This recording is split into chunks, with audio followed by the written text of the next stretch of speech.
Today's episode, Colonel David Telford, and here we go.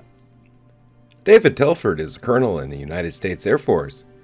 A lifelong military man, he was originally chosen to lead the expedition through the Stargate when they acquired the ability to dial the 9th Chevron. However, due to the unforeseen invasion of the base, Colonel Everett Young became the new leader, but not by choice. After being exposed as a Lucian Alliance mold due to brainwashing, Telford joined the expedition for a time. Due to unique circumstances, Telford was killed on an alternate timeline, and was replaced by the version of himself from an alternate timeline who made it home to Earth. Before he was assigned to the Icarus base, Telford spent a year infiltrating the Lucian Alliance. At some point during his mission, he was discovered and brainwashed by presumably captured Goa'uld brainwashing technology to believe in the Lucian Alliance cause. 8 months in, the Lucian Alliance attacked a Tok'ra base that killed 37 people, which Telford knew was coming, but did not report. Telford claimed it was necessary to protect his cover, and was let off the hook. As a result of his completed mission, he was given command of the Destiny expedition, following Colonel Everett Young's refusal of the position. Sometime in 2009, during his 6-month tenure at the Icarus base, Telford had Major Sergeant Ronald Greer detained for striking him. Later, with Greer still detained, Telford piloted an F-302 fighter interceptor in defense of the Icarus base during an attack from 3 unknown Hataks and Death Gliders. During the battle, the planet's core became unstable and the Tok'ra defense forces were forced to retreat. Telford was ordered by the commander of the George Hammond, Colonel Samantha Carter, to recall his F-302 squadron within 2 minutes before the jump to hyperspace.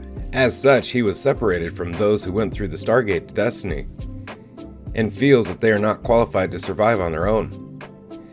Telford briefly switched places with Colonel Young when the latter used the long-range communication device to contact Earth.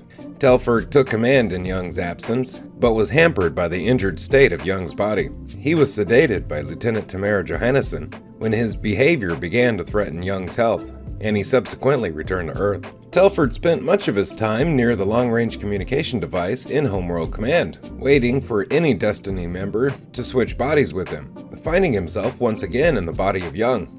Telford, unsatisfied by Young's leadership decisions, attempted to have Lieutenant Matthew Scott stage a mutiny. However, Young ended the transfer in the middle of the conversation, and Telford found himself back on Earth without a response.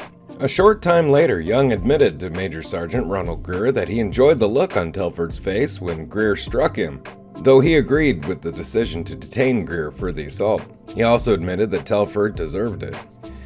When the International Oversight Advisory devised a plan to return those on Destiny home, he used the long-range communication device to take control of Young's body and took command of the ship as Young was reluctant to implement the plan. However, Telford's actions drew some concern, particularly from Dr. Nicholas Rush and Adam Brody, who felt that it posed the risk of destroying the ship.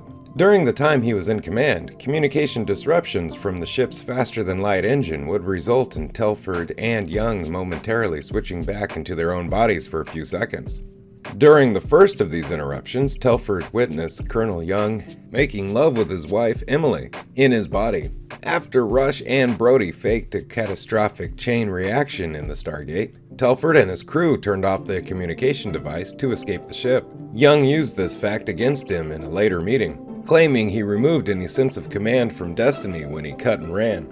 After becoming aware of Colonel Young's interactions with Emily Young, Telford began a friendship with her, eventually gaining her trust. He attempted to undermine her relationship with her husband, telling her that Young is still having an affair with Lieutenant Tok'ra Johannesson aboard Destiny. Young learned of this meeting through Lieutenant Scott, who picked up traces of Telford's memory during the time that they inhabited each other's bodies, and interrupted a meeting between Telford and Emily. While Young spoke with Emily, learning about what Telford told her, Telford quickly arranged to have the long-range communication device shut off, disconnecting Young as he was about to attack him in anger. Later, Young, posing as Dr. Dale Volker during a scheduled use of the stones, ambushed Telford as he was leaving home, giving him a quick but brutal beating.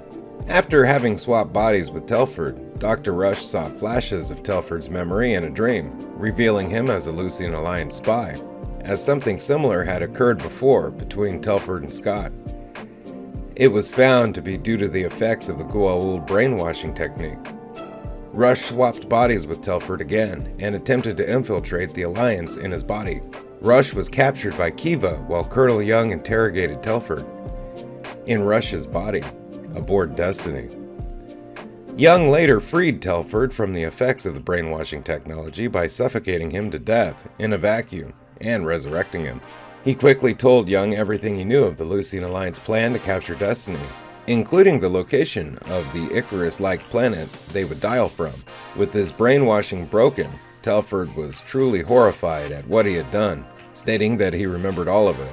As the Lucian Alliance boarded Destiny, Rush still in Telford's body, he was taken through the Stargate to the ship, and the communication link was instantly severed. Kiva initially moved to kill him, thinking he was Rush, but Telford convinced her of his identity using the code word identification and pretended to still be brainwashed. Telford eventually hatched a plan to separate Kiva from the hostages so the military could retake the ship, but was caught in the act by Kiva. Telford quickly shot Kiva and fatally wounded her, but not before she could also return the shot, injuring but not killing Telford. As a result of Kiva's death, Telford's betrayal was never revealed to the Lucian Alliance, although Simeon seemed suspicious of his story of he and Kiva being ambushed. Later, Telford, in intense pain from his wound, tried to convince a now insane Danik to surrender, but he was beyond reason and went to kill Telford after Telford accused him of wanting Destiny for himself. However, before he could, Gin, realizing that Telford was right, shot Danik in the back 4 times, killing him and surrendered on his behalf, causing Telford to give her a grateful nod. Shortly after the invasion, Camille Ray interviewed several of the captured Lucian Alliance members to determine if they could be trusted. He and Ray developed a list of those who would prove valuable and reported to Homeworld Command, without Colonel Young's knowledge. Homeworld Command then ordered Young to keep the members on the list and leave the rest on the nearest planet. Following the departure of the Lucian Alliance prisoners and the death of Sergeant Hunter Ray, Destiny dropped out of FTL near a familiar object. As it approached, the expedition realized it was an ancient seed ship that had been sent prior to Destiny to manufacture Stargates and place them on worlds that Destiny would later encounter, explore, and collect resources from. Initially, the expedition believed that Destiny would collide with the seed ship, but they were quickly proven wrong as Destiny in fact docked with the ship. Colonel Young dispatched a team to the ship to explore while Destiny downloaded information from the seed ship into its database. While the away team was aboard the seed ship, Telford requested that Young keep him informed, as he had been unaware of the seed ship and the assembly of the away team. Young reminded Telford that he's the commanding officer on Destiny and doesn't need his authorization nor approval to conduct missions. Telford agreed, but said he can't do it alone and he needs help. Young agrees and brings Telford up to speed so he can catch up on some much-needed sleep. However, before he can do so, an alien presents itself to Dr. Dale Volker, around the time that Eli Wallace and Dr. Lisa Park discovered that the seed ship's energy reserves would be more than enough to dial Destiny's gate back home to Earth.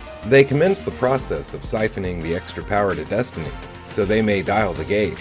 However, the expedition soon learns that the alien that appeared to Volker was not alone, and there were in fact at least a dozen more. They overcame Dr. Rush and his security detail and reversed the flow of energy from Destiny back to the seed ship, seemingly intending to leave Destiny in the same shape as the seed ship when Destiny arrived.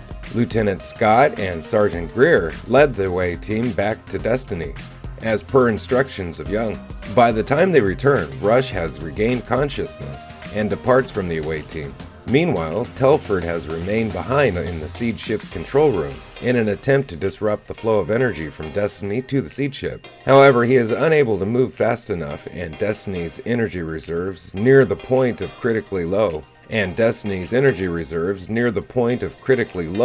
meaning they would be stranded.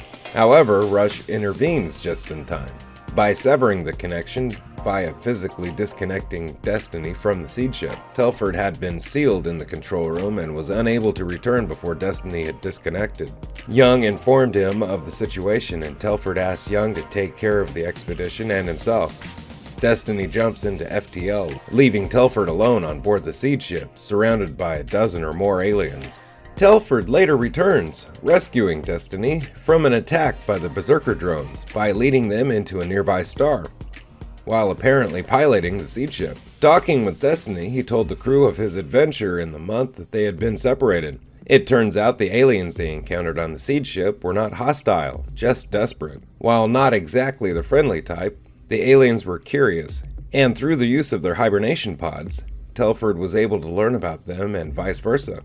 The Ursini, as they call themselves, had previously run into drone territory and were attacked. A small contingent had discovered the seed ship and had been researching it for a possible edge in battle. Unfortunately, the research team had never been picked up, leading to the encounter with Destiny. Telford explained that they only drained power from Destiny due to desperation and misinterpreting the crew's intention. During the drone attack on Destiny, he manned one of the controls on the bridge, acting as a liaison to the Ursini, and was saddened by their sacrifice to save Destiny and her crew. Telford is all for a plan to dial Earth from within a star while Destiny is recharging and doesn't believe it's a good idea for anyone to stay on the ship. When another Dr. Nicholas Rush comes from the future to warn the crew against the attempt, as they will all die. Telford suspects that this Rush may have done something to sabotage the attempt. During a salvage mission to the future version of Destiny, Telford voices his belief. The future Rush denies any action and blames Telford for the deaths of the crew in the previous timeline. Rush, in a fit of anger, accidentally throws Telford into a live conduit, electrocuting him fatally. In an alternate timeline, Telford became angry when there were volunteers to remain behind on Destiny when the crew returned to Earth and led the return. Telford went through the Stargate first, but the wormhole became unstable afterwards, and despite Nicholas Rush's best efforts, everyone who followed him through the gate did not make it. Due to a solar flare and the attempt to dial Earth, Destiny ended up 12 hours in the past. Rush switched with him using the long-range communication device and learned that the fate of the rest of the crew, while Telford saw what was happening to the ship. Camille Ray would later contact Homeworld Command to inform them that the crew was still alive, where Telford insisted on switching with himself to learn what had happened. This version of Telford is the only living Telford in the main timeline, the other having been killed, seemingly by accident, by the alternate Rush. The second Telford connects with one of the Destiny's crew to find out what had happened and is informed of the events, with his other self's death being explained as an accident. Telford didn't seem to entirely buy it, but let it go and warned the crew about the upcoming visit by Senator Michaels and Dr. Andrew Corvell before leaving. When Camille Ray and Ronald Greer switched with the two, Telford met with them and explained that they were under threat from the Lucian Alliance. Telford refused Greer's help and left. A Lucian Alliance Teltac carrying a Lucian Alliance Naquadria bomb crashed into the Homeworld Command building, but Telford made it out safely. At a command center outside, he was contacted by Ray and Greer over the radio and explained what had happened to them. When Ray and Greer couldn't get out, and Telford told them the bomb squad couldn't get in, they volunteered to disarm the bomb themselves. Telford originally wouldn't let them, but they convinced him to let them try. Once they reached the bomb, Ray tried to contact Telford, but couldn't as the radiation from the bomb was blocking the signal. Later, over 6 days of trying and failing to make a connection with Earth, Telford switched with O'Hara to inform Destiny that there had been a problem with the long-range communication device on Earth, on the Earth's end, and was now fixed, and the bomb was successfully disarmed. Telford tried to negotiate with the Langarans to use their power facility to dial Destiny, to send supplies and extra personnel to Destiny, but their ambassador refused until his scientists checked out Dr. Rodney McKay's solution. Due to spy satellites picking up transmissions between the Lucian Alliance and the Langarans, Telford believed the Langarans to have made a deal with the Alliance and advocated taking over the facility by force to dial the ship anyways. Using a trick and the long-range communication device, the facility was taken over, and Telford, who was eager to return to Destiny, and invited McKay to join the crew. The plan failed due to a soldier overhearing the truth, and Telford was captured but later released. When the crew decided to recharge Destiny in a Blue Giant star, Telford switched with Lieutenant Matthew Scott to be informed of the plan. He promised to try to sell it to the people of Earth, but wasn't sure he could do it, but was informed that the crew was just letting him know and that they were going to do it anyways. After learning that the blockade was also on all planets in Destiny's path, Dr. Nicholas Rush and Colonel Everett Young let Telford know about the situation and asked about supplies from Earth. Telford revealed that that wasn't possible as the Langarans were still refusing to help, and there was no other planet with Naquadah on it. Later, when the crew was saying their goodbyes to their family and friends, Telford was the one Young said goodbye to. Telford apologized for his role in the breakup of Young and Emily Young's marriage, but Young forgave him, saying that the marriage was broken long before Telford intervened. Telford promised Young that he wouldn't give up on the crew, which Young appreciated.